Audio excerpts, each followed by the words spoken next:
Hi, good morning అందరికీ. ఆరోగ్యం అంటే ఆనందం, ఆనందం అంటే ఆరోగ్యం. అసలు మనిషి ఆరోగ్యంగా ఉండాలంటే ఆనందంగా ఉన్నట్లు లెక్క.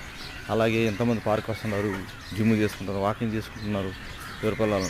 మేమేం తక్కువ కాదన్నట్టు ఈ పక్షులు కిలకిల రాగాలతో, పుని రాగాలతో ఎంత అద్భుతంగా మనం అలరిస్తుంది. మనం హ్యాపీగా జిమ్ చేస్తున్నప్పుడు వాళ్ళు వస్తున్న ఆ పక్షుల సౌండ్ చూస్తుంటే తన్మయత్వంగా ఉంటుంది. సో ఇక్కడే మనకు ఆరోగ్యం అండి. ఈ నేచర్ని మనం హ్యాపీగా